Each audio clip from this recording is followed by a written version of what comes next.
നമസ്കാരം. അപ്രതീക്ഷിതമായിട്ട് വീണ്ടും ഒന്ന് ലൈവിലേക്ക് വരികയാണ്. നല്ല മഴയാണ്, എല്ലായിടത്തും മഴയുണ്ട് എന്ന് പ്രതീക്ഷിക്കുന്നു. അപ്പോൾ മഴയത്തും പലപ്പോഴും നല്ല ചൂടുള്ള വിഷയങ്ങൾ ഇങ്ങനെ വന്നുകൊണ്ടിരിക്കും. അപ്പോൾ ഇന്നലെ മുതൽ ഫേസ്ബുക്കിലൊക്കെ കറങ്ങി നടക്കുന്ന ഒരു ചൂടുള്ള വിഷയമുണ്ട്.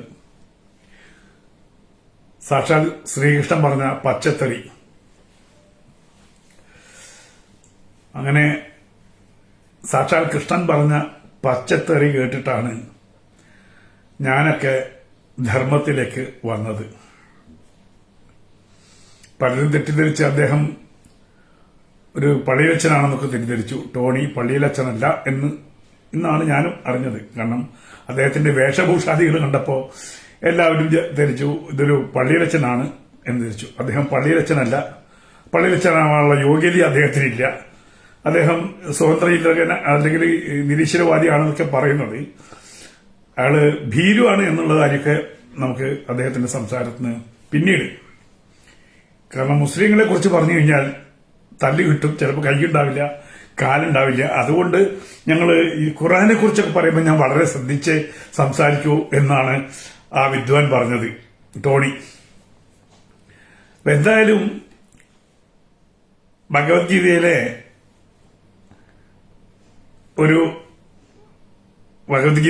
ഉപദേശം തെറി ആണ്. സാധാരണ ഇവിടെ ഞങ്ങളൊക്കെ അംഗീകരിച്ചുള്ള തെറി എന്ന് പറയുന്നത് മനുഷ്യന്റെ ഗുഹ്യ ഭാഗങ്ങളെ തൊട്ട് പറയുന്ന കാര്യങ്ങൾ. ചിലർ മയിലേ എന്ന് വിളിക്കും, എനിക്ക് അങ്ങനെയല്ലേ പറയാൻ പറ്റുള്ളൂ. ചിലര് പൂവേ എന്ന് വിളിക്കും. ഇത്തരം മായും പൂവും വെച്ചിട്ടുള്ള കാര്യങ്ങളാണ് മലയാള നിഘണ്ടുവിൽ ഈ പറയുന്ന എന്താണ് തെറികളായിട്ട് അംഗീകരിച്ചിട്ടുള്ളത്. ഇതിപ്പം സോഷ്യൽ മീഡിയയിലേക്ക് ഇതിന് സാധാരണ, സോഷ്യൽ മീഡിയയിൽ മാത്രമല്ല സിനിമയില്, സിനിമയിൽ ഈ തെറികളൊക്കെ നമുക്ക് കുട്ടികൾ കേട്ട് എന്താണ് തെറി എന്ന് വ്യക്തമായിട്ട് ഇന്നത്തെ കുട്ടികൾക്ക് ധാരണയുണ്ട്. ഈ പറയുന്ന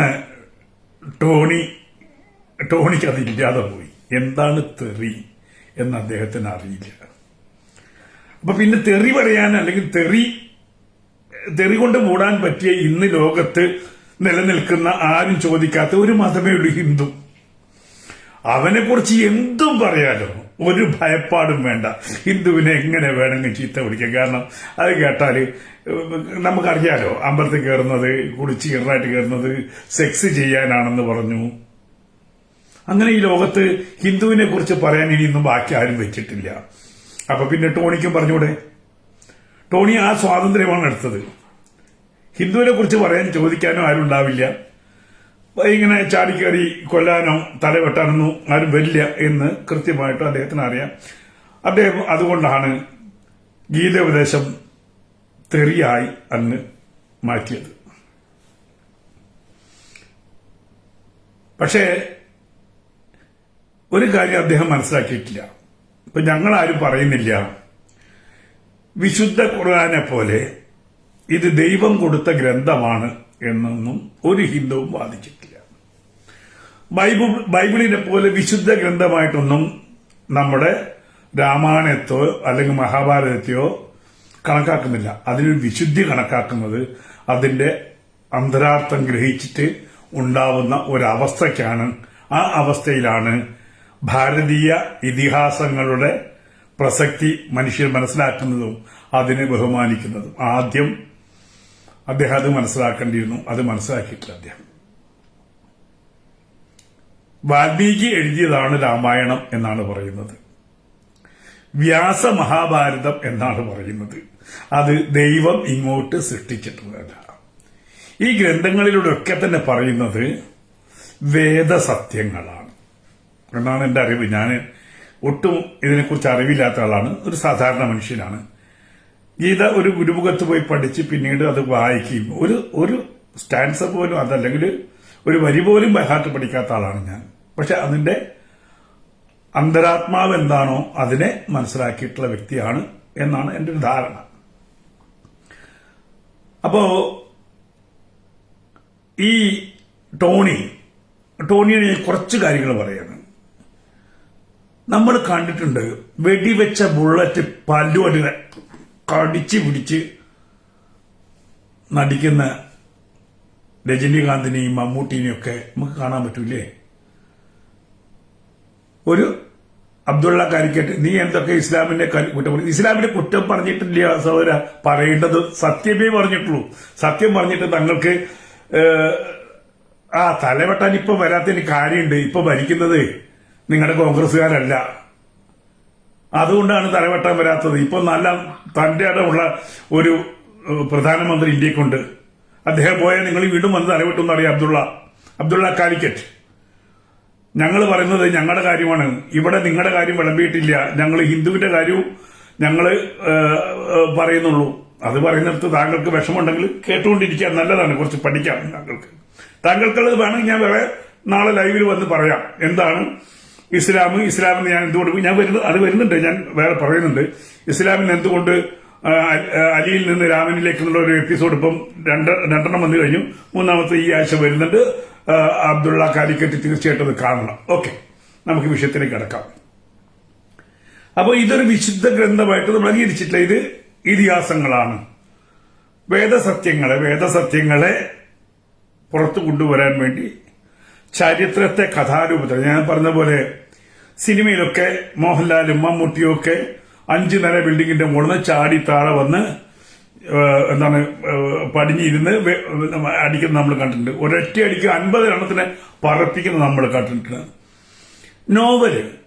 ഒരു നോവൽ എടുക്കുമ്പോൾ നോവലിൽ അവന്റെ മസ്തിഷ്കത്തിൽ മിന്നൽ പിണർ ഉണ്ടായി എന്നൊക്കെ എഴുതും ഇല്ലേ? മസ്തിഷ്കത്തിൽ മിന്നൽ പിണർ. നമ്മുടെ തലച്ചോറിനകത്ത് മിന്നൽ പിണർ ഉണ്ടാവുമോ? ഹൃദയം പെരുമ്പറ കൊട്ടി എന്നെഴുതും. സാഹിത്യ സൃഷ്ടിയിൽ അതിശയോക്തി കൃത്യമായിട്ട് ടോണി എല്ലായിടത്തുമുണ്ട്. ചരിത്ര സംബന്ധി എന്തുകൊണ്ടാണ് രാമൻ ജീവിച്ചിരുന്ന കഥാപാത്രമാണെന്ന് വിശ്വസിക്കുന്നു. രാമന്റെ ചരിതം എഴുതുമ്പോൾ അതിൽ ധാരാളം അതിശയോക്തികളുണ്ടാവും. കൃഷ്ണന്റെ ഗാഥ എഴുതുമ്പോൾ അതിലും അതിശയോക്തികളുണ്ടാവും. അത് ഈ പറയുന്ന നോവൽ സാഹിത്യങ്ങളുടെ അല്ലെങ്കിൽ ഈ എന്താ പറയാ കവിത എഴുതുമ്പോഴും ഒക്കെ തന്നെയും ഭാവന സത്യത്തോടൊപ്പം ഇഴുകി ചേർത്തിട്ടാണ് ഉണ്ടാകുക. ഇപ്പോ ലങ്കയിലേക്ക് ഹനുമാൻ ചാടി, ശാസ്ത്രം ചോദിക്കും അങ്ങനെ ചാടാൻ പറ്റുമോ? കഥയിൽ ചാടാം. ഹനുമാൻ ശക്തിയുള്ള വ്യക്തിയായിരുന്നു. ഇവിടെ താഴെ നിന്ന് പ്രേം നസീറും സത്യനും മമ്മൂട്ടിയും ഒക്കെ താഴത്തെ നിലയിൽ നിന്ന് രണ്ടാമത്തെ നിലയിലേക്ക് ചാടിപ്പോകുന്നത് ഞാൻ കണ്ടിട്ടുണ്ട്. അതിൽ അതിശയോക്തി പറഞ്ഞിട്ട് ആരും പറഞ്ഞിട്ടില്ല. അപ്പം പുരാണങ്ങളിൽ അതിശയോക്തികരമായ പല സംഭവങ്ങളുണ്ടാവും. ഞങ്ങളാരും അത് ദൈവികമാണ്, ദൈവമായതുകൊണ്ട് അങ്ങനെ ചെയ്തു ഇങ്ങനെ ചെയ്തു എന്നൊന്നും ഒരു ഹിന്ദുവും നിങ്ങളടുത്ത് വാദിക്കാൻ വന്നിട്ടില്ല. അപ്പൊ പുരാണങ്ങളിലെ 101 കുട്ടികൾ ഉണ്ടാകുമെന്ന് വെച്ചാൽ ഇപ്പം 200 കുട്ടികളൊക്കെ ഉള്ള ആൾക്കാരുണ്ട് കേട്ടോ. കുടത്തിലല്ലെങ്കിലും 200 ഒക്കെ ഉള്ള തന്തമാരിന്നുണ്ട്. ഏത് വിഭാഗത്തിൽപ്പെട്ടാണ് പറയേണ്ട ആവശ്യമില്ലോ. എന്റെ അച്ഛന് 16 മക്കളുണ്ടായിരുന്നു. ആ 16-ൽ ഒന്നാണ് ഞാൻ. കെട്ടിയത് 3 ഉള്ള 2-ലാണ്. ഈ 3-ൽ 16, 1-ൽ 1 ഉണ്ടായിരുന്നുള്ളൂ. അപ്പോൾ 5, 6, 10 ഒക്കെ കിട്ടിക്കഴിഞ്ഞാൽ 101 ഉണ്ടാവുന്നു നമുക്ക് പറയാം. അപ്പൊ ഭാവന വേണമെങ്കിൽ കുടം എന്നൊക്കെ പറയാം. ഇനി കുടത്തിലും ഉണ്ടായിക്കൊണ്ടിരിക്കുകയാണ് ഇപ്പോൾ. അന്ന് ഇപ്പൊ സ്റ്റാർ വാർസ് ഒക്കെ നമ്മൾ ഈ നേരത്തെ ഷൂട്ട് ചെയ്ത സാധനങ്ങളാണ്. ചന്ദ്രനിൽ ഇറങ്ങുന്നതിന് മുന്നേ ചന്ദ്രനിൽ ഇറങ്ങുന്ന സിനിമ ഉണ്ടായിട്ടുണ്ട്. ടോണി മനസ്സിലാക്കണം, മനുഷ്യന്റെ ഭാവന അങ്ങനെയാണ്. അപ്പൊ ഭാവനയും ചരിത്രവും യാഥാർത്ഥ്യം എല്ലാം കൂട്ടി കുഴച്ചുകൊണ്ടാണ് ഒരു മഹാകാവ്യം ഉണ്ടാവുന്നത്, അല്ലെങ്കിൽ ഒരു വലിയ നോവൽ ഉണ്ടാവുന്നത്. ഒ.വി. വിജയന്റെ ഖസാക്കിലെ ഇതിഹാസം വായിക്കുമ്പോൾ അദ്ദേഹം ചാലിച്ചു കൊടുത്ത കുറെ വർണ്ണനകളുണ്ട്. അദ്ദേഹം ചാലിച്ചെഴുതിയ അള്ളാ പിച്ച മൊല്ലാക്കയുണ്ട്, ആ നഗരമുണ്ട്, അവിടുത്തെ പള്ളിയുണ്ട്, ആ പള്ളിയിലെ പൂപ്പല് പിടിച്ച മതിലുകളുണ്ട്. അതൊക്കെ സൃഷ്ടിക്കുന്നത് അദ്ദേഹത്തിന്റെ ഭാവനയാണ്. അപ്പൊ പാലക്കാടിന്റെ സൗന്ദര്യമൊക്കെ നമ്മൾ അതിൽ മനസ്സിലാക്കിയിട്ടുണ്ട്. അപ്പൊ നോവൽ എഴുതുമ്പോൾ, ഇതിഹാസം എഴുതുമ്പോൾ അതിൽ ചിലപ്പോൾ സാഹിത്യത്തിന്റെ കൂടെ പല കൂട്ടിച്ചേർക്കലുണ്ടാവും, അതിശയോക്തി ഉണ്ടാവും. അതുകൊണ്ടാണല്ലോ അതിന് കാവ്യം എന്ന് പറയുന്നത്. ദൈവിക ഗ്രന്ഥം എവിടെയെങ്കിലും പറഞ്ഞിട്ടുണ്ടോ ടോണി? ഭഗവത്ഗീത അല്ല, അദ്ദേഹം ഈ തെറിയായിട്ട് പറഞ്ഞത്, അദ്ദേഹം അർജുനെ ആദ്യം ന്യായീകരിക്കാൻ പോയി. എന്തിനാണ് അർജുനൻ ചോദിക്കുന്ന ചോദ്യം, ഞാൻ എന്റെ അമ്മാവനെ കൊന്നിട്ട് വേണോ, എന്റെ ഗുരുവിനെ കൊന്നിട്ട് വേണോ, ഞാൻ എന്റെ സുഹൃത്തുക്കളെ കൊന്നിട്ട് വേണോ, എന്റെ സജ്ജനങ്ങളെ, എന്റെ സ്വന്തം ജനങ്ങളെ മുഴുവൻ കൊന്നിട്ട് വേണോ കൃഷ്ണ ഈ ഭൂമി സ്വന്തമാക്കാൻ? എനിക്ക് വയ്യ എന്ന് പറഞ്ഞത്. ടോണി ആദ്യം മനസ്സിലാക്കുക, ആദ്യം മനസ്സിലാക്കേണ്ടത് ധർമ്മയുദ്ധം എന്ന് പറയുമ്പോൾ അധർമ്മവും ധർമ്മവും തമ്മിലുള്ള യുദ്ധമാണ്. അവിടെ അപ്പുറത്ത് നിൽക്കുന്നത് ബന്ധുജനങ്ങളാണ്, പക്ഷെ അധർമ്മികളാണ്. ധർമ്മം ജയിക്കാൻ ബന്ധുജനങ്ങളാണെങ്കിലും അവരോട് പടവെട്ടണം.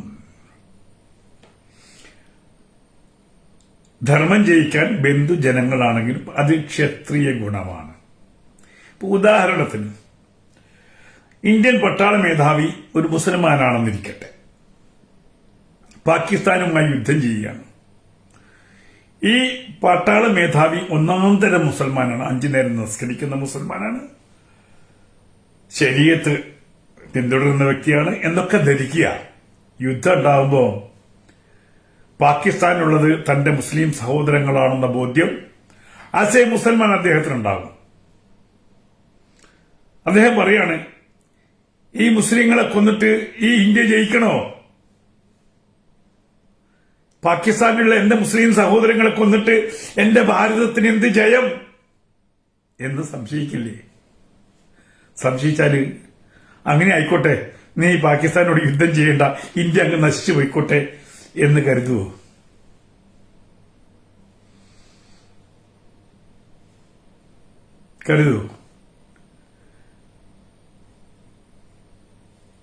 നമ്മുടെ ബന്ധുമിത്രാദികൾ ഇപ്പോ പിണറായി വിജയന്റെ മന്ത്രിസഭയിലെ പിണറായി വിജയന്റെ കുടുംബത്തിൽ അനീതി കാണിക്കുമ്പോൾ CPM-കാർ തന്നെ ചോദ്യം ചോദിക്കുന്നില്ലേ? അത് ശരിയായില്ലല്ലോ. സ്വന്തം കുലത്തിൽ നിന്ന്. അതുകൊണ്ടാണല്ലോ ഇപ്രാവശ്യം ഈ CPM നിലം തൊടാതെ പോയത്. എന്തുകൊണ്ടാ പോയത്? ഒരു ഭരണകൂടം തെറ്റ് തന്നെ ചെയ്തുകൊണ്ടിരിക്കുകയാണ്, അഴിമതി തന്നെ ചെയ്തുകൊണ്ടിരിക്കുകയാണ്. അതിലെ പ്രധാനിയുടെ കുടുംബത്തെക്കുറിച്ച് പോലും ആരോപണങ്ങൾ വന്നു. അപ്പം CPM-കാര്, ഇത് സ്വന്തം കുടുംബക്കാര്, അവര് ചോദിക്കുകയാണ് ഇത് ശരിയല്ലല്ലോ. അങ്ങനെ CPM-നെതിരെ ഒരു യുദ്ധം നടന്ന് തീർന്നിട്ടേ ഉള്ളൂ. ഇപ്പോ ആരാ ചെയ്ത യുദ്ധം? BJP-ക്ക് ഇവിടെ 10-15% ഉള്ളൂ. കോൺഗ്രസ് അത്ര വലിയ മാന്യന്മാരുമല്ല. എന്നിട്ടും പിണറായി വിജയൻ തോറ്റു. CPM-ലെ ക്ഷത്രിയരായിട്ടുള്ള അണികൾ മറ്റിടങ്ങളിലേക്ക് വോട്ട് ചെയ്തു, യുദ്ധം ചെയ്തു പിണറായി വിജയനെതിരായിട്ട്.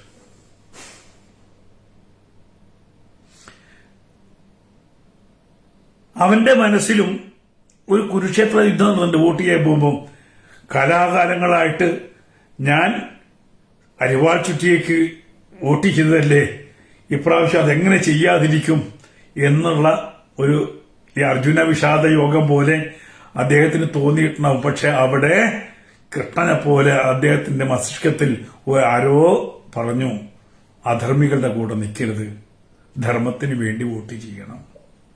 ചിലപ്പോൾ UDF-ന് കൊടുത്തിട്ടുണ്ടാവും, ചിലപ്പോൾ LDF-ന് കൊടുത്തിട്ടുണ്ടാവും. ഞാൻ ടോണിക്ക് വളരെ വ്യക്തമായിട്ട് സിമ്പിളായിട്ട് പറഞ്ഞു തരിക എന്താണ് അർജുന വിഷാദ യോഗം എന്നുള്ളത്.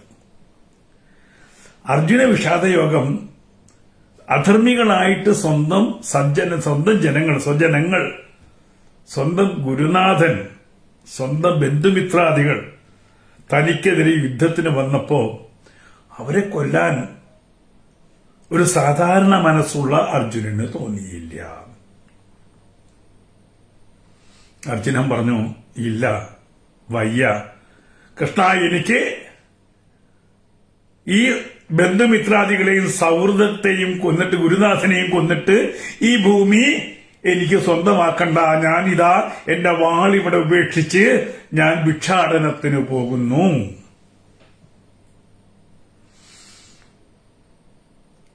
അധർമ്മികളുടെ സ്ഥാനത്ത് സ്വന്തം ജനങ്ങൾ വന്നാലുള്ള ഒരു അവസ്ഥയാണത്. സ്വന്തം അച്ഛൻ തെറ്റ് ചെയ്താൽ ശിക്ഷിക്കപ്പെടാൻ പറ്റാത്തൊരവസ്ഥയുണ്ട്. സ്വന്തം കുഞ്ഞുങ്ങൾ തെറ്റ് ചെയ്താൽ അതെന്റെ കുഞ്ഞല്ലേ, ഞാനങ്ങ് പൊറുക്കട്ടെ എന്ന് പറഞ്ഞില്ലേ. ഭീകരമായിട്ടുള്ള തെറ്റായിരിക്കും ചിലപ്പോൾ ചെയ്തിരിക്കുന്നത്. സ്വന്തം രക്തമായതുകൊണ്ട് ഞാൻ വെറുതെ വിടുന്നു, അവിടെ വിഷാദ രോഗിയായിട്ട് അവിടെ ഇരിക്കുന്നു. ഇതൊക്കെ കണ്ടിട്ട് അതാണോ ശരി? പിന്മാറുന്നതാണോ ശരി? അതോ സ്വന്തം മകൻ തെറ്റ് ചെയ്തു, തന്റെ മകൻ വ്യഭിചാരം നടത്തി അല്ലെങ്കിൽ ബലാത്സംഗം ചെയ്തു, അത് പിതാവ് കണ്ടു, എന്താ ചെയ്യേണ്ടത്? യഥാർത്ഥത്തിൽ സ്വന്തം മകനെ അപ്പം തന്നെ പിടിച്ച് പോലീസ് സ്റ്റേഷനിൽ വിളിച്ച് പറഞ്ഞ് ആളെ വരുത്തിയിട്ട് കൃത്യമായ ശിക്ഷ മേടിച്ചു കൊടുക്കണം, അല്ലേ? അതല്ലേ പിതാവ് ചെയ്യേണ്ടത്? അപ്പൊ ഈ പറയുന്ന പോലെ അധർമ്മികളുടെ മുന്നിൽ ബന്ധത്തിന്റെ പേരിൽ ചഞ്ചലനായി നിന്ന അർജുനോട് പറഞ്ഞു, എഴുന്നേൽക്ക്, നീ ക്ഷത്രിയനാണ്,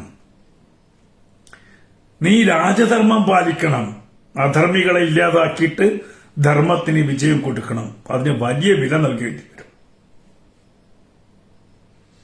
വലിയ വില നൽകേണ്ടി വരും. ഇപ്പൊ ഗാസയിൽ നടക്കുന്നത് ഒന്ന് ആലോചിച്ച് നോക്കൂ. ഗാസയുടെ ആദ്യത്തെ നിമിഷം മുതൽ ഇന്ന് ഇപ്പൊ ഞാൻ ഈ ലൈവിലേക്ക് കയറുന്നതിന് മുമ്പുള്ള വാർത്തകൾ വരെ ഞാൻ കണ്ടുകൊണ്ടിരുന്നതാണ്.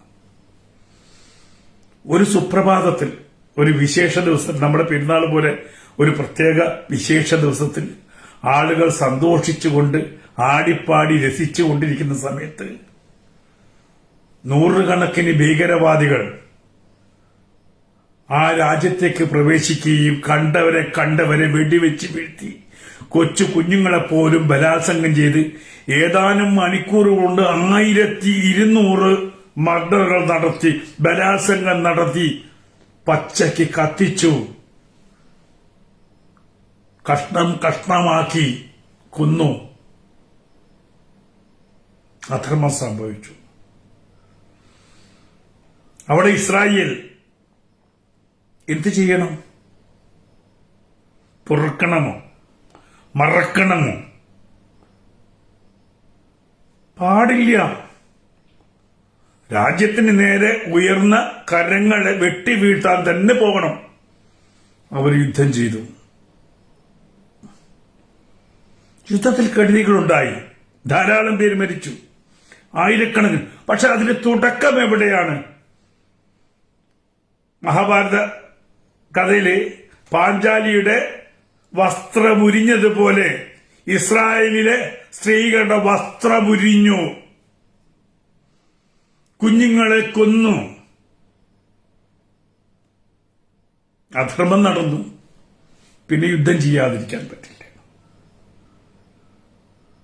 ഇതേപോലെ രാജ്യം മുഴുവൻ പിടിച്ചടക്കി, കള്ളച്ചൂത് കളിച്ച് എല്ലാം സ്വന്തമാക്കിയിട്ട് സഹോദരിയുടെ വസ്ത്രം കൂടി വലിച്ചു കീറാൻ ശ്രമിച്ച കൗരവപ്പടയെ യുദ്ധം ചെയ്ത് തോൽപ്പിക്കണമെന്ന് കൃഷ്ണൻ പറഞ്ഞാൽ അത് എന്താണ് തെറ്റ്?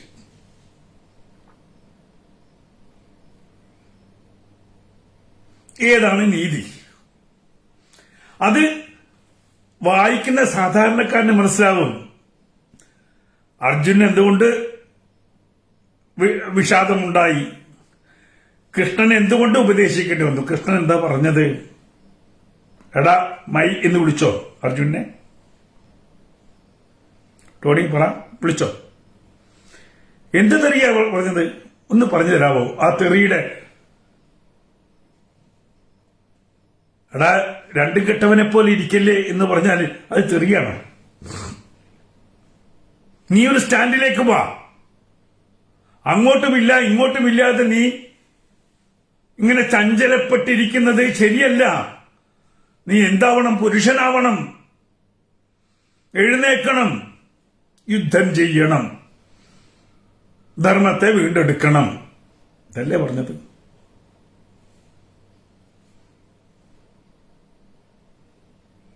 അതെങ്ങനെയാ ടോണി തെറിയാവുക? എവിടെയാണ് 18 അധ്യായത്തിൽ ടോണിക്ക് ഇതേപോലെ സഭ്യമല്ലാത്ത ഒരു വാക്ക് കൃഷ്ണൻ ഉപയോഗിച്ചിട്ടുണ്ടെങ്കിൽ ഒന്ന് കാണിച്ചു തരാമോ? ടോണിയെ വെല്ലുവിളിക്കുക. ഈ പറയുന്ന വൃത്തികെട്ട രീതിയിലുള്ള ഒരു വാക്ക് കൃഷ്ണൻ പറഞ്ഞിട്ടുണ്ടെങ്കിൽ, അർജുനോട് പറഞ്ഞിട്ടുണ്ടെങ്കിൽ, മിസ്റ്റർ ടോണി അത് ചൂണ്ടിക്കാണിച്ചു തരണം. അല്ലെങ്കിൽ താങ്കൾ മാപ്പ് പറയണം. ഞാൻ അങ്ങനെയൊന്നും ഉദ്ദേശിച്ച് പറഞ്ഞിട്ടില്ല. പക്ഷെ താങ്കൾ പറഞ്ഞത്, ഞങ്ങൾ കേട്ടത്, താങ്കൾ പറഞ്ഞ വാക്ക് കൃഷ്ണൻ അർജുനെ പറഞ്ഞ തെറി തന്നെയാണ് ഗീതോപദേശം എന്നാണ് പറഞ്ഞത്. ഒരു മാറ്റമില്ല, ഞങ്ങൾ കേട്ടത് അങ്ങനെ തന്നെയാണ്.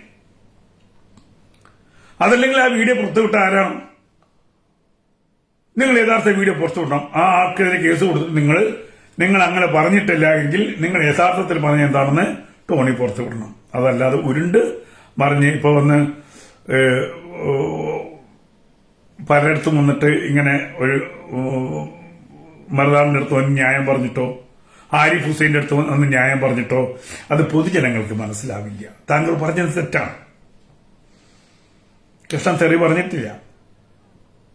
കൃഷ്ണനെ നിങ്ങളൊക്കെ തെറി പറഞ്ഞിട്ടുണ്ട് പലപ്പോഴും. ബാലനായിട്ടുള്ള കൃഷ്ണന്റെ രീതികളെ കുറിച്ച് നിങ്ങളത് അസഭ്യം അല്ലെങ്കിൽ അശ്ലീലം എന്നൊക്കെ പറഞ്ഞിട്ടുണ്ട്. 16,008 അടിമകളെ രക്ഷിച്ചപ്പോ അതിനെ 16,008 പേരെ സ്വന്തമാക്കി എന്ന് പറഞ്ഞിട്ടുണ്ട്. പക്ഷെ വായിച്ചവർക്കാർക്കും തോന്നിയിട്ടില്ല അത് ചെയ്തെന്ന്. പിന്നെ എനിക്ക് ആരിഫ് ഹുസൈൻ്റെ അടുത്ത് ടോണി പറഞ്ഞത് എനിക്ക് ഭയങ്കര ഇഷ്ടമായി. ടോണിയുടെ നട്ടല് എവിടെയാണെന്ന് കൃത്യമായിട്ട് മനസ്സിലായി. ആരിഫ് ഹുസൈൻ എന്ന് പറയാ, നമ്മൾ മുസ്ലിങ്ങളെ കുറിച്ച് പറയുമ്പോൾ വളരെ ശ്രദ്ധിച്ചിട്ടില്ലേ പറയുള്ളൂ. തന്റെ നട്ടല് എവിടെയാ ടോണി?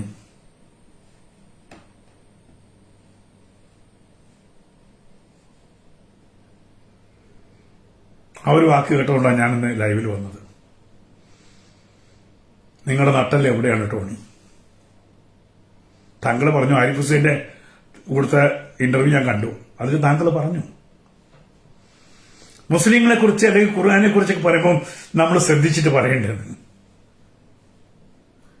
അല്ലെങ്കിൽ തല പോവില്ലേ? ഹിന്ദുവിനെ കുറിച്ച് പറഞ്ഞാൽ തല പോവില്ല അല്ലേ? ഈ ഒരു കാര്യം മനസ്സിലാക്കണം ടോണി, അണ മുട്ടിയാൽ ചേരയും കടിക്കും. ക്ഷമയ്ക്കൊരു പരിധിയുണ്ട്, ക്ഷമയ്ക്ക് ഒരു പരിമിതിയുണ്ട്. ബഹുദൈവ വിശ്വാസികൾ, ശാസ്ത്രീയതയില്ലാത്തവർ എന്നൊക്കെ പറഞ്ഞ് നമ്മുടെ പാരമ്പര്യത്തെ എക്കാലവും നിങ്ങൾ കളിയാക്കിയിട്ടുണ്ട്. നിങ്ങളെപ്പോലുള്ളവർ കളിയാക്കിയിട്ടുണ്ട്. ഒരു വിദൂരദർശിനിയും ഇല്ലാത്ത കാലത്ത് ഭൂമി ഉരുണ്ടതാണെന്നും ഗ്രഹങ്ങളുണ്ടെന്നും അവ ഗോളാകൃതിയിലുള്ളതാണെന്നും ഒക്കെ കണ്ടുപിടിച്ചവരാണ് ഭാരതീയ ശാസ്ത്രം. നിങ്ങൾ പറഞ്ഞല്ലോ, ഇന്നും നമ്മൾ പിന്തുടരുന്ന ആയുർവേദം, വേദങ്ങളിലെ ഉപവേദമാണ് ആയുർവേദം. ഇന്നും പോകുന്നുണ്ട് പഞ്ചകർമ്മ ചികിത്സയ്ക്കും ഉഴിച്ചിലിനും പിഴിച്ചിലിനും ഒക്കെ നമ്മുടെ 10,000-കണക്കിന് വർഷം മുമ്പുള്ള ശാസ്ത്രീയ വശങ്ങളാണ്. വേദത്തിന്റെ പിരിവുകളാണ് ഇതൊക്കെ.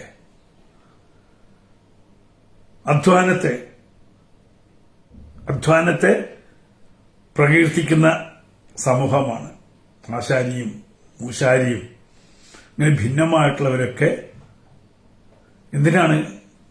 ഇവിടുത്തെ എക്കണോമിക്സ് ഉണ്ടാകുന്നതിന് മുന്നേ അർത്ഥശാസ്ത്രം ഉണ്ടായിട്ടുണ്ട്, മനസ്സിലാക്കണം. നിങ്ങൾ പ്രാകൃതം എന്ന് പറയുമ്പോഴേ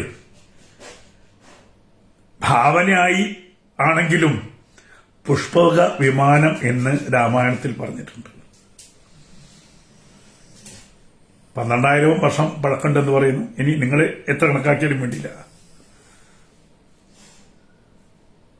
ഈ പറയുന്ന റൈറ്റ് സഹോദരന്മാരൊക്കെ വരുന്നതിന്റെ എത്രയോ മുമ്പ് സങ്കല്പമെങ്കിൽ സങ്കല്പം വിമാനത്തിൽ പറന്നു സീതയും കൊണ്ടുപോയി അവസാനം രാമനെ സ്വന്തം രാജ്യത്തേക്ക് കൊണ്ടുവന്നാക്കി എന്ന് വിമാനം പുറപ്പെടുമ്പോൾ ഭയങ്കര ശബ്ദമുണ്ടാകും എന്ന് അന്ന് എഴുതി വെച്ചു.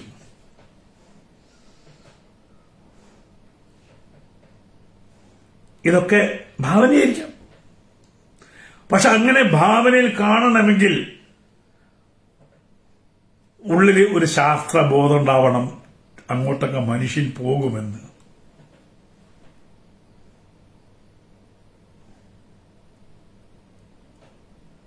ഞാന് ഖുർആനിൽ പഠിച്ച കഥകളും ബൈബിൾ വായിച്ച കഥകളും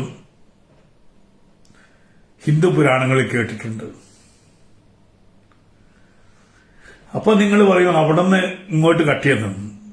അതല്ല, ആ രണ്ട് മതം ഉണ്ടാകുന്നതിന് മുമ്പ് ഉണ്ടായ കഥകൾ.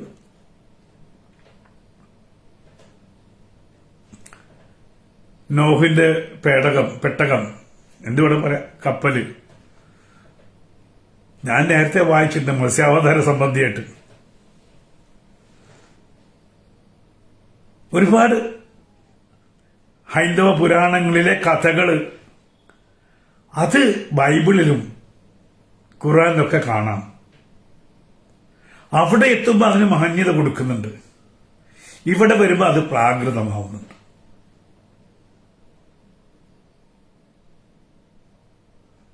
ഇവിടെ കൃഷ്ണൻ ജനിക്കുന്നതിനുണ്ട് ആൺകുട്ടികളെ മുഴുവൻ കൊല്ലാൻ കൃഷ്ണന്റെ മാമൻ തന്നെ പറയുന്നുണ്ട്. അതേപോലെ ഫിറോൻ ചെയ്തപ്പോൾ അത് ഒരു പ്രശ്നമില്ല. ആൺകുട്ടികളെ ജനിക്കുന്ന എല്ലാ ആൺകുട്ടികളെ കൊന്നുകളയുന്ന ചരിത്രം ഇസ്ലാമിലും ക്രിസ്ത്യാനിറ്റിയിലും ഉണ്ട്. എന്തായാലും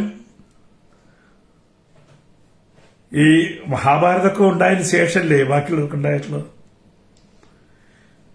2500 വർഷമല്ലേ ഉള്ളൂ ക്രിസ്തു മതത്തിന്റെ ചരിത്രം. അതല്ലെങ്കിൽ ഇസ്ലാം മതത്തിന്റെ ചരിത്രം 1500-ലേക്കുള്ളൂ.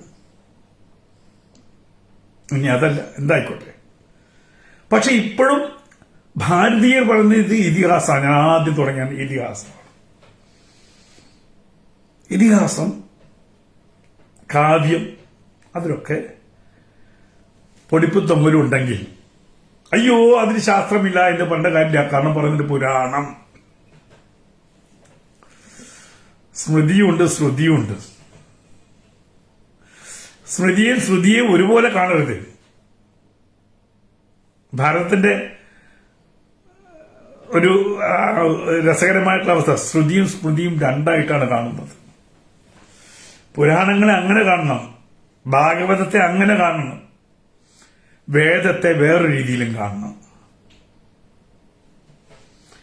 അപ്പോ ഒരു ധർമ്മശാസ്ത്രം പഠിക്കാൻ, അല്ലെങ്കിൽ ധർമ്മശാസ്ത്രത്തിന്റെ വിവിധ ഭാഗങ്ങൾ പഠിക്കാൻ, വിവിധ കഥാപാത്രങ്ങളിലൂടെ, കഥയിലൂടെ പഠിപ്പിക്കാൻ കഴിയുമെന്ന് കവിതയിലൂടെയും നാടകത്തിലൂടെയും നോവലിലൂടെയും മനുഷ്യരെ നന്നാക്കാൻ പറ്റുമെന്ന് പൂർവികർ ചിന്തിച്ചിട്ടുണ്ട്. അങ്ങനെ എഴുതിയതാണ് അതൊക്കെ. അതല്ലാതെ മുഹമ്മദിന് ജിബ്രീൽ വഴി അള്ളാഹു നേരിട്ട് കൽപ്പിച്ചു കൊടുത്ത ഖുർആനെ പോലെയല്ല. ഖുർആനിൽ തെറ്റ് വരാൻ പാടില്ല. കാരണം എന്താ, അത് ദൈവം എല്ലാം അറിയുന്ന, അനന്തതയിൽ നിന്ന് അനന്തതയിലേക്ക് ഉള്ളിടാൻ കഴിവുള്ള ദൈവത്തിന് തെറ്റ് വരാൻ പാടില്ല. പക്ഷെ അതിലൊക്കെ ഒരുപാട് തെറ്റുണ്ടാവും. ദൈവത്തിന് തെറ്റ് വരാൻ പാടില്ലാത്തതാണ്, എന്നിട്ടും തെറ്റ്. ഈശ്വര സൃഷ്ടിയായിട്ടുള്ള ഈശ്വരൻ നേരിട്ട് എഴുതി കൊടുത്ത ഗ്രന്ഥം ജിബ്രീലിനോട് പറയുക എന്ന് പറഞ്ഞ് പറയിപ്പിച്ച ഗ്രന്ഥം, അതേപോലെയല്ലല്ലോ നോവലും മറ്റു കാര്യങ്ങളൊക്കെ. ഇന്ന് ലോകത്തിൽ പലപ്പോഴും ഈ ഭാരതീയ ശാസ്ത്രത്തിന്റെ ഭാഗമായിട്ടുള്ള ഇപ്പോ നമ്മൾ യോഗ വരുന്നു, പല IT കമ്പനികളിലും ഗീത വായിക്കാൻ പറയുന്നുണ്ട്. ഞാനൊക്കെ ഗീത ഇഷ്ടപ്പെടാൻ തുടങ്ങിയത്, ഗീത എന്ന് പറയുമ്പോൾ ഒരു പെണ്ണായിട്ട് കണക്കാക്കരുത്, ഈ സാക്ഷാൽ ഭഗവത്ഗീതയെ ഇഷ്ടപ്പെടാൻ തുടങ്ങിയത് അത് വായിക്കുമ്പോഴുണ്ടാവുന്ന മനസ്സിന്റെ ഒരു എന്താണ് ഒരു എന്താ നമുക്ക് പറയാം, ഒരു നമ്മുടെ മനസ്സിനെ ആശ്വസിപ്പിക്കാനുള്ള അതിന്റെ കഴിവാണ്. അതിന് ദൈവമൊന്നുമില്ല. ഈശ്വരൻ നീ തന്നെയാണോ എന്ന് പറഞ്ഞു തുടങ്ങുന്നത്. എന്നിലുള്ള എന്റെ ഈശ്വര തത്വത്തെ, എന്നിലുള്ള ഈശ്വരനെ കാണിച്ചു തരാനാണ് ഈ കൃഷ്ണൻ ഇത്രയൊക്കെ തെറി പറഞ്ഞത്. താങ്കളുടെ ഭാഷയിൽ, ടോണിയുടെ ഭാഷയിൽ എന്റെ കൃഷ്ണൻ പറഞ്ഞ ഓരോ തെറിയും, നിങ്ങളുടെ ഭാഷയിൽ പറഞ്ഞ ഓരോ തെറിയും എനിക്ക് എന്റെ ജീവിതത്തെ വിലയിരുത്താനും എന്റെ ചെയ്തികളെ വിലയിരുത്താനും എന്റെ മനസ്സിന്റെ അവസ്ഥയെ വിലയിരുത്തി അതിനെ പതിയെ ഒന്ന് തൂത്ത് വൃത്തിയാക്കി മനുഷ്യനാകാൻ പ്രേരിപ്പിക്കുന്ന ഘടകമാണ്. എന്നാൽ നേരെ മറിച്ച് എന്റെ പൂർവമതം മറ്റു മതങ്ങളെയൊന്നും സ്നേഹിക്കാൻ എന്നോട് പറഞ്ഞിട്ടില്ല, സ്നേഹിക്കരുതെന്നാണ് പറഞ്ഞത്. ആ ഹംസ വന്നിട്ട്, അബ്ദുൽ കാലിക്കറ്റ് വന്നിട്ട്, നീ എന്തൊക്കെ ഇസ്ലാമിനെ കുറ്റം പറഞ്ഞു, എന്നിട്ട് നിന്റെ തലവെട്ടാൻ ആരെങ്കിലും വന്നു? രാമചിമ്മ ആണോ? അതാണ് സംസ്കാരം. എന്റെ പേര് വിളിക്കുന്നതുണ്ടോ? രാമചിമ്മ, അബ്ദുള്ള കാലിക്കറ്റ്. അതാണ് സംസ്കാരം. ഇസ്ലാമിന്റെ അവർ പഠിച്ച സംസ്കാരം അതാണ്. അവരിൽ നിന്ന് പുറത്തേക്ക് പോയാൽ കൊല്ലണം, അല്ലെങ്കിൽ ഇങ്ങനെ വന്നാൽ മതി. എന്നെ രാമസിംഹ എന്ന് വിളിച്ച് അയക്കുന്ന കുഴപ്പം, രാമചിമ്മ എന്ന് വിളിച്ച്. അതാണ് സംസ്കാരം. ഈ ഹിന്ദുവിൽ നിന്നും ക്രിസ്ത്യാനിയിൽ നിന്നും ഒരുപാട് മുസ്ലിങ്ങൾ പോയിട്ടുണ്ട്. ആരെങ്കിലും അവർ പുറകെ പോയിട്ട് കളിയാക്കാനോ ചോദ്യം ചെയ്യാനോ പോയിട്ടുണ്ടോ? അബ്ദുള്ളയെ പോലെ. ഞാൻ ഹിന്ദു മതം സ്വീകരിച്ചത് അബ്ദുള്ളയ്ക്ക് ഇഷ്ടമായില്ല. അയാൾ മരിക്കുന്നവരെ എന്നെ കണ്ട തുപ്പും, അതല്ലെങ്കിൽ എന്നെ കുറ്റപ്പെടുത്തിക്കൊണ്ടിരിക്കും. അതാണ് ഇസ്ലാം. ഇസ്ലാം എന്ന് പറഞ്ഞു കഴിഞ്ഞാൽ എന്റെ ദൈവം, എന്റെ മതം, എന്റെ എന്റെ എന്റെ ബാക്കിയൊക്കെ കാഫിർ. സ്വർഗത്തിന് 8 നിലയുണ്ടെന്നാ പറഞ്ഞു. അത് കാഫിറുകൾക്കൊരു നില, മുസ്ലിങ്ങളായിട്ടുള്ള കാഫിറുകൾക്ക് വേറെ നില. അങ്ങനെയാണല്ലോ. പക്ഷെ ധർമ്മം, ഹൈന്ദവ ധർമ്മം ആരെയും അന്യവൽക്കരിക്കുന്നില്ല. അതുകൊണ്ടാണ് ഗീതയിലൂടെ ഏറ്റവും ഞാൻ അറിഞ്ഞ സത്യം എന്ന് പറഞ്ഞത്, ഏത് വഴിയെ പോയാലും എന്റെ അടുക്കലേക്ക് എത്താം അർജുന എന്ന് പറഞ്ഞല്ലോ. ഈ പറഞ്ഞ കൃഷ്ണന്റെ തെറി, ടോണി പറഞ്ഞ തെറി. അർജുനൻ ചോദിക്കുന്നുണ്ട്, അല്ലയോ കൃഷ്ണ, നീ പറഞ്ഞ രൂപരഹിതമായിട്ടുള്ള ബ്രഹ്മത്തെ ആരാധിക്കുന്നവർ വളരെ കുറച്ച് പേരേ ഉള്ളൂ, ബാക്കി എല്ലാവരും രൂപങ്ങളെ സങ്കല്പിച്ച് ആരാധിക്കുന്നവരാണ്. എന്താണ് നിന്റെ അഭിപ്രായം എന്ന് ചോദിച്ചപ്പോ കൃഷ്ണൻ പറഞ്ഞ എന്താണ്? ആരോട് ചോദിച്ചാലും കൊടുക്കേണ്ടത് ഞാനല്ലേ അർജുന എന്നാ പറഞ്ഞതില്ലേ. നദികളെപ്പോലെ എല്ലാ പ്രാർത്ഥനകളും വന്നു ചേരുന്ന അവസാനം സമുദ്രത്തിലാണ്. ഒരിടത്തേക്കാണ് എല്ലാം പോകുന്നത്. ഓരോ മനുഷ്യന്റെ മാനസിക തലങ്ങൾ വെച്ച് അവർ വിവിധ രീതി സമ്പ്രദായത്തിൽ പ്രാർത്ഥിക്കുമെന്നെ. ഈശ്വരനെ കാണുന്നത് അവനവന്റെ ബോധതലം വെച്ചാണ്. ക്രിസ്ത്യാനി യഹോവയായിട്ട് കാണും, മുസ്ലിങ്ങൾ അള്ളാഹായിട്ട് കാണും, ചിലർ ബുദ്ധനെ കാണും, ചിലർ രാവണനെ ആരാധിക്കുന്നവരുണ്ടാവാം, എലിയെയും പൂച്ചയെ ആരാധിക്കുന്നവരുണ്ടാവാം, ഡിങ്കനെ ആരാധിക്കുന്നവരുണ്ടാവാം. ആരെ ആരാധിച്ചാലും കേൾക്കേണ്ടത് ഞാനല്ലേ. എല്ലാ പ്രാർത്ഥനകളും ഒരിടത്തേക്കാണ് എന്ന് അങ്ങനെ പഠിപ്പിക്കുന്ന ഒരു ഗ്രന്ഥമാണ് ഭഗവത്ഗീത. ബോധ്യപ്പെടുത്തുന്ന ഒരു ഗ്രന്ഥമാണ് ഭഗവത്ഗീത. ആ തെറി ഞങ്ങൾക്കൊക്കെ ഇഷ്ടമാണ് ടോണി. കൃഷ്ണന്റെ ആ തെറി ഞങ്ങൾക്കൊക്കെ ഇഷ്ടമാണ്. ഞങ്ങളൊക്കെ ആ തെറി കേട്ടിട്ട് നന്നാവുന്ന ആൾക്കാരാണ്, നന്നാവാൻ തീരുമാനിച്ച ആൾക്കാരാണ്. ഇവരൊക്കെ മറുപടി കൊടുക്കേണ്ട ആവശ്യമുണ്ടോ എന്നതാണ് ചോദ്യം. കൊടുത്തിട്ടില്ലെങ്കിലോ? ഗീത വായിക്കാത്തവര്, ഭഗവത്ഗീത വായിക്കാത്തവര് അത് സത്യമാണെന്ന് ധരിക്കില്ലേ പ്രദീപേ? ഭഗവത്ഗീത വായിച്ചവർ എത്ര പേരുണ്ട് നമ്മുടെ കൂട്ടത്തിൽ? ഇയാൾ പറയുന്ന എല്ലാ രാമായണത്തിലെ ഓരോ കഥാപാത്രങ്ങളെയും അത് 101 സൂര്യനിൽ നിന്ന് ഗർഭം ധരിക്കൂ എന്നൊക്കെ ചോദിച്ചിട്ട് കൃഷ്ണൻ പറഞ്ഞ തെറിയാണെന്ന് പറഞ്ഞാൽ ഈ പറയുന്ന ഗ്രന്ഥം വായിക്കാത്തവര് അയാള് പറഞ്ഞതാണ് സത്യമെന്ന് ധരിക്കും. അപ്പോൾ അത് ധരിപ്പിക്കാതിരിക്കാൻ അങ്ങനെ അറിവില്ലാത്ത ആൾക്കാരോട് പറഞ്ഞു കൊടുക്കണ്ടേ നമ്മളത് പറയാതിരുന്നിട്ട് വല്ല കാര്യമുണ്ടോ? ടോണി അദ്ദേഹം പറഞ്ഞ ഒരു തെറ്റായ ഒരു വാക്യത്തെ നമ്മൾ മൗനം പാലിച്ചുകൊണ്ട് മിണ്ടാതിരുന്നാൽ അദ്ദേഹം പറഞ്ഞതല്ലേ ശരി എന്ന് ജനം ധരിക്കൂലേ? അലി അക്ബറിൽ നിന്ന് രാമനിലേക്ക് എത്താൻ ഭഗവത്ഗീത എന്തുമാത്രം സഹായിച്ചിട്ടെന്നറിയോ? ഇടുങ്ങിയ ഒരു കാരാഗ്രഹത്തിൽ കിടന്ന എനിക്ക് സ്വാതന്ത്ര്യത്തിന്റെ ശ്വാസവും വെളിച്ചവും തന്നതാണ് ഭഗവത്ഗീത. കെട്ടിയിടപ്പെട്ട തടങ്കൽ പാളയത്തിലിരുന്ന എന്നെ സ്വാതന്ത്ര്യത്തിന്റെ സുഖമെന്താണെന്ന് കാണിച്ചു തന്ന ഗ്രന്ഥമാണ് ഭഗവത്ഗീത. അതുകൊണ്ട് അതൊരു തെറിയാണെന്ന് പറഞ്ഞാൽ എനിക്ക് ഒരു വിഷമമുണ്ടാവും. ഞാൻ പ്രതികരിക്കേണ്ട ഒരു ബാധ്യത എനിക്കുണ്ട്. സമൂഹം തെറ്റിദ്ധരിപ്പിക്കപ്പെടാൻ പാടില്ല. നാളെ ഈ ടോണിയുടെ വാക്ക് കേട്ടാൽ മറ്റുള്ളവരും പറയും അതൊരു പച്ചത്തെറിയാണ്. ഇപ്പൊ ചോദിക്കാറില്ലേ പല കമ്മ്യൂണിസ്റ്റുകാരും, സ്കൂളുകൾ കമ്മ്യൂണിസ്റ്റ് അധ്യാപകർ, എനിക്ക് അനുഭവമുള്ളതാണ്, കുട്ടികളോട് ചോദിക്കാറുണ്ട്, എടോ ബാലിയെ മറഞ്ഞിരുന്ന് കൊന്നവനല്ലേ രാമൻ? ആ രാമനല്ലേ നിങ്ങൾ ആരാധിക്കുന്നത്? ഗർഭിണിയായ സ്വന്തം ഭാര്യയെ ചവിട്ടി പുറത്താക്കിയവനല്ലേ രാമൻ? ആ രാമനെയല്ലേ നിങ്ങൾ ആരാധിക്കുന്നത് എന്ന് ചോദിച്ചാൽ രാമായണം വായിക്കാത്ത കുട്ടികൾക്ക് എന്താണ് അത് സത്യമാണെന്ന് തോന്നും. രാമായണം വായിച്ച എനിക്ക് കമ്മ്യൂണിസ്റ്റുകാർ ചോദിക്കുന്നതിന് മുന്നേ ബാലി തന്നെ രാമനോട് ചോദിച്ചിട്ടുണ്ട്, അല്ലയോ രാമ, നീ എന്തിനാണ് എന്നെ മറഞ്ഞു നിന്ന് കൊന്നത്? നീ ഇത്രയും ഭീരുവാണോ എന്ന് ബാലി ചോദിച്ചിട്ടുണ്ട്. ആ ബാലിയുടെ ചോദ്യത്തിന് രാമൻ മറുപടിയും കൊടുത്തിട്ടുണ്ട്. അത് എനിക്ക് മനസ്സിലാവും. സീതയെ എന്തുകൊണ്ട് കൊട്ടാരത്തിൽ നിന്ന് മാറ്റി നിർത്തി എന്ന് എനിക്കറിയാം. അതൊരു സാധാരണക്കാരൻ അറിയണമെന്നില്ല. സീതയെ എന്തുകൊണ്ട് കൊട്ടാരത്തിൽ നിന്ന് മാറ്റി നിർത്തി എന്ന് പ്രസക്തി ഉണ്ടാവുന്നത് എന്തുകൊണ്ട് മുഖ്യമന്ത്രിയുടെ മകളെ ആ കൊട്ടാരത്തിൽ നിന്ന് മാറ്റുന്നില്ല എന്നുള്ളിടത്താണ്.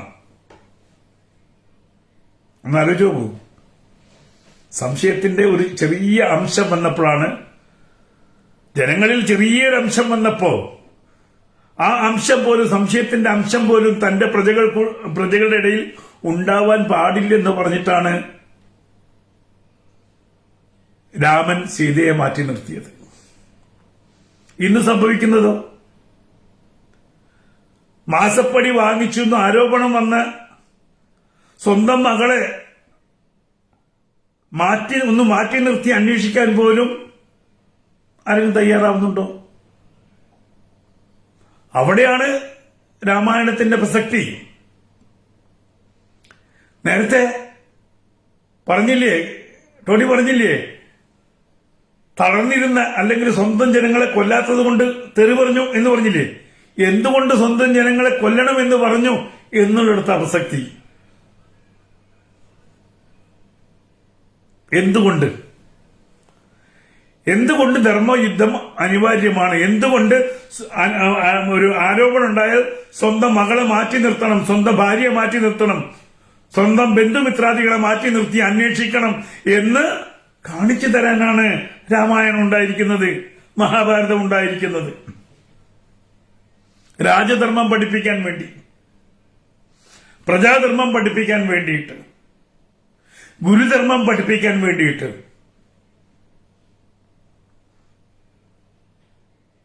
അത് വരും കാലത്തെ മനുഷ്യർ മനസ്സിലാക്കി ഏത് വിധത്തിൽ വേണം ജീവിക്കാൻ എന്ന് കൃത്യമായിട്ട് പറഞ്ഞു തരാനാണ് ഈ ഗ്രന്ഥങ്ങളൊക്കെ ഉണ്ടായിരുന്നത്.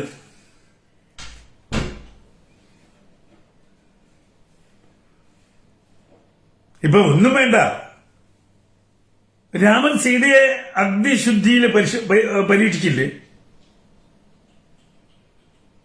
അഗ്നിശുദ്ധി വരുത്താൻ പറഞ്ഞില്ലേ? അറ്റ്ലീസ്റ്റ് പിണറായി വിജയന് പറഞ്ഞൂടെ, എന്റെ മകൾക്ക് നേരെ ഇങ്ങനെ ഒരു അന്വേഷണം ഒരു ആരോപണം വന്നിരിക്കുന്നു, ഒരു CBI അന്വേഷണം നടക്കട്ടെ. അഗ്നിശുദ്ധി വേണ്ട, ഒരു അന്വേഷണം നടക്കട്ടെ. അതാണ് രാമായണം പറയുന്നത്.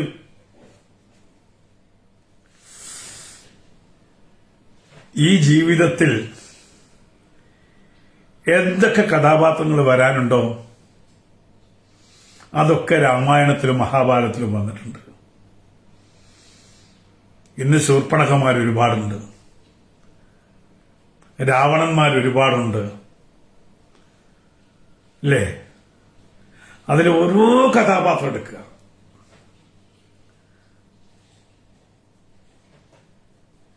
എല്ലാവരും ഇന്നുണ്ട്.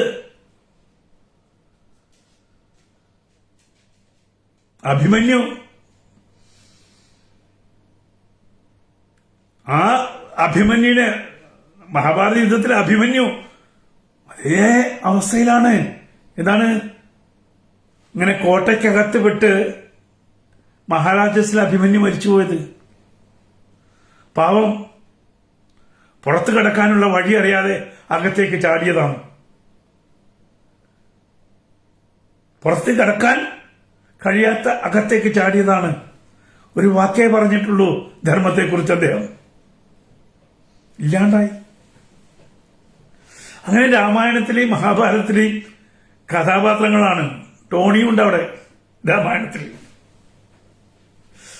മന്ദരയുടെ കഥാപാത്രമില്ലേ, ടോണിയൊക്കെ വരച്ചു വെച്ച ക്യാരക്ടറാണ് മന്ദര. ഒന്നില്ലാത്തടത്ത് പോയിട്ട് ചുമ്മാ അപഖ്യാതി പറഞ്ഞ് പരസ്പരം തല്ലിക്കുന്ന കഥാപാത്രം. ടോണിക്ക് പറ്റുന്ന കഥാപാത്രമാണ് മന്ദര. ഒരു നല്ല കുടുംബത്തിൽ, ആ കുടുംബത്തിലെ സ്നേഹിക്കുന്ന ഒരാളെ രാജാവാക്കുമ്പോൾ അവിടെ പോയിട്ട് കൊനഷ്ട് പറഞ്ഞ് ആ കുടുംബത്തിലെ ഗൃഹനാഥനെ കൊന്ന് നല്ലവനായ അവനെ കാട്ടിൽ വിട്ട് കംപ്ലീറ്റ് 14 കൊല്ലം ദുരിതം കൊണ്ടുവന്ന ആളാണ് മന്ദര, അല്ലേ? ടോണിയൊക്കെ ചെയ്യുന്നത് ഈ മന്ദരയുടെ റോളാണ്. ടോണി ശരിക്കും വായിക്കണം കേട്ടോ. അപ്പൊ നിങ്ങൾക്ക് നിങ്ങളുടെ കണ്ണാടിയിൽ നോക്കുന്ന പോലെ നിങ്ങളുടെ മുഖം അവിടെ തിരിഞ്ഞു വരും. രാമായണത്തിൽ, മഹാഭാരതത്തിൽ എല്ലായിടത്തും ഉണ്ട് പോലെ. ശകുനിയും മന്ദരയും ശൂർപ്പണഖയും, അല്ലേ?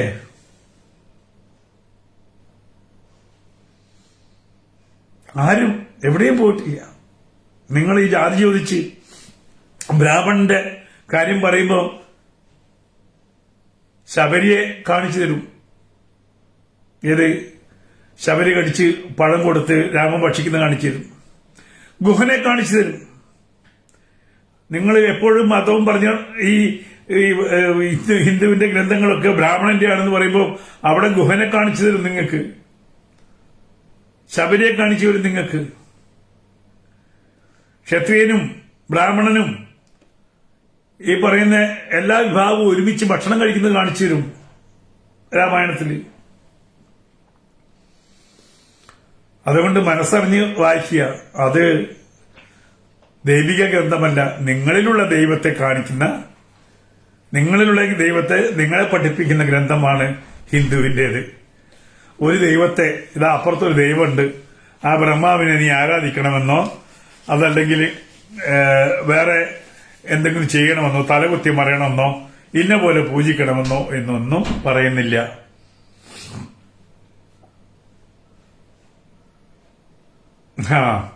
അത് ഞാൻ ഇപ്പോഴാണ് ഓർത്തത്. ഈ അഭിമന്യുയുടെ കാര്യം പറഞ്ഞപ്പോഴേ മരിച്ച CPM നേതാവ് ബ്രിട്ടോ അഭിമന്യുവിനോട് നിനക്ക് ചക്രവ്യൂഹത്തിൽ നിന്ന് പുറത്തു കടക്കാൻ കഴിയില്ല എന്ന് ഒരു വാണിംഗ് കൊടുത്തതായിട്ട് നമ്മൾ എത്തിയിൽ കേട്ടിട്ടുണ്ട്. അഭിമന്യുവിനെ കുറിച്ച് ഇപ്പം മഹാഭാരതവും രാമായണമൊക്കെ ഇപ്പൊ ആവർത്തിച്ചുകൊണ്ടിരിക്കുകയാണ്. നമ്മുടെ ഓരോ കുടുംബത്തിലും ഈ പറയുന്ന ധർമ്മയുദ്ധം നടക്കുന്നുണ്ട്. ഇന്ന് എവിടെയാണ് സ്വത്തിന് തർക്കമില്ലാത്ത, പരസ്പരം അടികൂടാത്ത? അവിടെയൊക്കെ രാമനും ഉണ്ടാവും, കൃഷ്ണനും ഉണ്ടാവും. ഇതൊക്കെ രമ്യതയിൽ പരിഹരിക്കാൻ. അതുകൊണ്ടാണ് അന്ന് ഈ പറയുന്ന യുദ്ധം നടന്നത് ആയുധം കൊണ്ടാണെങ്കിൽ ഇന്നത് നടക്കുന്നത് ജില്ലാ കോടതിയിലും ഹൈക്കോടതിയിലും സുപ്രീം കോടതിയിലുമാണെന്ന് മാത്രമേ ഉള്ളൂ. യുദ്ധത്തിനൊരു മാറ്റമില്ല. യുദ്ധത്തിനൊരു മാറ്റമില്ല. ഇന്ന് യുദ്ധം നടക്കുന്നുണ്ട്. നമ്മുടെ ഇടയിൽ രാജ്യങ്ങൾ തമ്മിൽ പോലും യുദ്ധം നടക്കുന്നുണ്ടില്ലേ? ഞാൻ നേരത്തെ പറഞ്ഞ പോലെ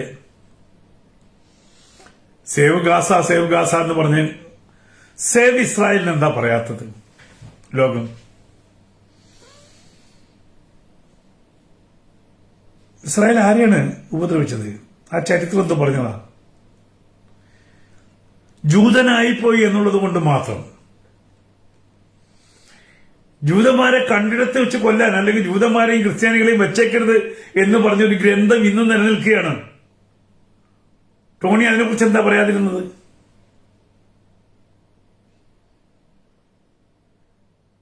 മതം വിട്ടവനെ അപ്പൊ തന്നെ കൊല്ലണം എന്ന് പറഞ്ഞൊരു ഗ്രന്ഥം ഇവിടെ നിൽക്കുകയാണ്. ബിംബാരകരെ ഇടത്തെ കൈയും വലത്തെ കൈയും ഇങ്ങനെ മാറി മാറി വെട്ടിക്കൊല്ലണം എന്ന് പറഞ്ഞൊരു ഗ്രന്ഥം ഇന്നും നിലനിൽക്കുകയാണ്. അപ്പോഴാണ് ഈ ഒരു ഉപദ്രവം ചെയ്യാത്ത ഇതിഹാസങ്ങളെ തോണ്ടുന്നത്. ആദ്യം ദൈവിക ഗ്രന്ഥങ്ങളൊക്കെ ഒന്ന് പഠിക്കും. ആ ദൈവിക ഗ്രന്ഥങ്ങളെ കുറിച്ച് പറയാൻ ഭയമുണ്ടെങ്കിൽ പിന്നെ ഈ പണിക്കിറങ്ങരുത്. ടോണി ഈ പണി നിർത്തിപ്പോണം. ടോണി നട്ടലില്ലാത്തവനാണെന്ന് ഇന്നലെ വൈകുന്നേരം കൃത്യമായിട്ട് മനസ്സിലായി. ആരിഫ് ഹുസൈന് ആ ഇന്റർവ്യൂ കൊടുത്ത് മനസ്സിലായി. താൻ ഇയാള് നട്ടല്ലെന്ന് പറഞ്ഞ സാധനം അടുത്തുകൂടി പോവാത്ത ഒരു വ്യക്തിയാണെന്ന് മനസ്സിലായി. അതുകൊണ്ട് വെറുതെ വന്നിട്ട് ഇതിഹാസങ്ങളെയും പുരാണങ്ങളെയൊക്കെ ചൊറിഞ്ഞ് സമയം കളയണ്ട. പറ്റുമെങ്കിൽ ഇതൊക്കെ നിർത്തിയിട്ട് ഈ പറയുന്ന നിങ്ങൾ ഭയപ്പെടുന്നവരുടെ വക്താക്കളായി അവർക്ക് വേണ്ടി വല്ലതും പറഞ്ഞാൽ വല്ലതും തടയും. ഫേസ്ബുക്കിൽ അല്ലെങ്കിൽ സോഷ്യൽ മീഡിയയിൽ ഈ പറഞ്ഞ ആരെങ്കിലുമൊക്കെ തെറി പറഞ്ഞിട്ട് എന്തെങ്കിലുമൊക്കെ നേടാനാണ് മോഹമെങ്കിൽ അത് പറഞ്ഞുകൊണ്ട് പറയുക. ദയവായി കൃഷ്ണന്റെ തെറി കേൾക്കാൻ അല്ലെങ്കിൽ കൃഷ്ണനെ ഒരു തെറി പറച്ചിലാക്കാൻ വരരുത്. വന്നാൽ റിയാക്ട് ചെയ്യേണ്ടി വരും. പഴയ ഹിന്ദുവിനെ പോലെ മിണ്ടാതിരിക്കാൻ വയ്യ. കുറച്ചൊക്കെ റിയാക്ട് ചെയ്തിരുന്നു. റിയാക്ട് ചെയ്യേണ്ട സമയമായി. ഹിന്ദുക്കളെ ഒരുമിക്കേണ്ട സമയമായി. ഇതേപോലെ നിങ്ങൾ മാന്യമായിട്ട് ഒരു മാന്യതയോടുകൂടി നിങ്ങൾ വിമർശിച്ചോളൂ. യാതൊരു കുഴപ്പമില്ല. ഒട്ടും മാന്യതയില്ലാത്ത, സംസ്കാരമില്ലാതെ ഒരു വാക്ക് പറയുന്നത് മോശമാണ് ടോണി. വളരെ മോശമാണ്.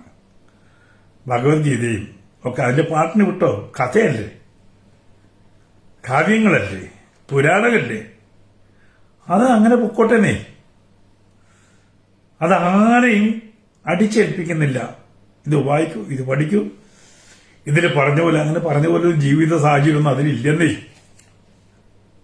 അതില് ലോകത്ത് കാണുന്ന ജീവിതങ്ങളെ വിലയിരുത്തുന്നേ ഉള്ളൂ, അനുഭവങ്ങളെ വിലയിരുത്തുന്നേ ഉള്ളൂ. അതിനപ്പുറം ഒന്നുമില്ല. 10 കൽപ്പനകളില്ല.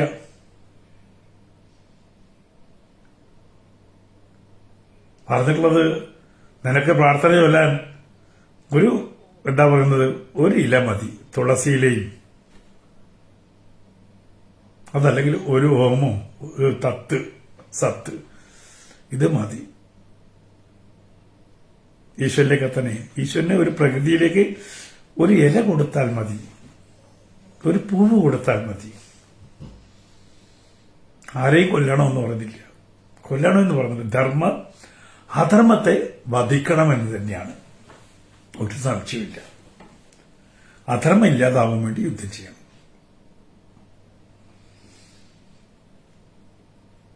അതല്ലാതെ അപ്പം ഇന്ന് വിട പറയാണ്. ടോണി കുറച്ചുകൂടി ശ്രദ്ധ ചെലുത്തണം. നമുക്ക് അറിയാം, ചാർവാകനെ അംഗീകരിച്ച ആൾക്കാരാണ് ഹിന്ദുക്കൾ, സംശയമില്ല. ഈ ശരിക്ക് ഹിന്ദു മതത്തിന്റെ അങ്ങേ അറ്റത്തിൽ പോയാല് ടോണിക്കറിയാലോ, ബ്രഹ്മം എന്ന് പറഞ്ഞാൽ നിർഗുണ ബ്രഹ്മം എന്നാ പറയുക. ഗുണരഹിതമായിട്ടുള്ള ഒരവസ്ഥ. ആ ഗുണരഹിതമായിട്ടുള്ള അവസ്ഥ പൂജ്യമാണ്. ഗുണരഹിതമായിട്ടുള്ള അവസ്ഥ. ഭഗവത്ഗീത വായിച്ചിട്ട് അതൊന്നും ടോണിക്ക് മനസ്സിലായില്ലേ? ഈശ്വരൻ പൂജ്യമാണെന്നാണ് പറഞ്ഞിരിക്കുന്നത്. അതിന് ഒരു ഗുണവുമില്ല, പോസിറ്റീവുമില്ല, നെഗറ്റീവുമില്ല. പൂർണ്ണത്തിൽ പൂർണ്ണമായതെന്തോ അത് പൂജ്യം. അതിനെ പൂജിക്കുന്നതാണ്. പൂജ്യത്തുനിന്നേ ഒന്നുണ്ടാവുള്ളൂ, -1 ഉണ്ടാവുള്ളൂ. സ്ഥായിയായിട്ട് നിൽക്കുന്നത് എന്താണോ അതാണ് ഈശ്വരൻ. ഒരു സൃഷ്ടാവല്ല അത്. ബ്രഹ്മം ഒന്നും സൃഷ്ടിക്കുന്നില്ല. സൃഷ്ടിക്കണമെങ്കിൽ ഗുണം വേണ്ടേ? ശരിക്കൊന്ന് വായിച്ചു നോക്കൂ ടോണി. ഭഗവത്ഗീത മനസ്സറിഞ്ഞൊന്ന് വായിച്ചു നോക്കൂ. നന്ദി, നമസ്കാരം എല്ലാവരും. ഇപ്പോ അബ്ദുള്ളക്ക് നമുക്ക് വേണമെങ്കിൽ ഒരു ചർച്ചയാവാം. അബ്ദുള്ള തലവട്ടൻ ആരെങ്കിലും വന്നോ രാമചിമ്മ എന്ന് വെച്ചില്ലേ?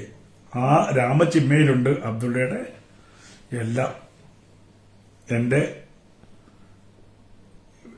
എന്റെ FBയിൽ രാവിലെ കാട്ടിക്കാൻ വേണ്ടി കുറെ കാക്കകൾ എന്നും വരും. ദിവസവും കാക്കകൾ വരും. അവരെയൊക്കെ അടിച്ചോടിക്കുക, വൃത്തിയാക്കുക. നമ്മുടെ വീടിന്റെ ഉമ്മറല്ലേ, വൃത്തിയാക്കിയല്ലേ ഒക്കുള്ളൂ. അപ്പൊ അബ്ദുള്ളേ, ഞാനത് ചെയ്യുന്നുണ്ട്. എന്നും കാക്കാമാര് വന്നിട്ട് എന്റെ വീട്ടിന്റെ ഉമ്മറത്ത് കാട്ടിക്കുന്നേ.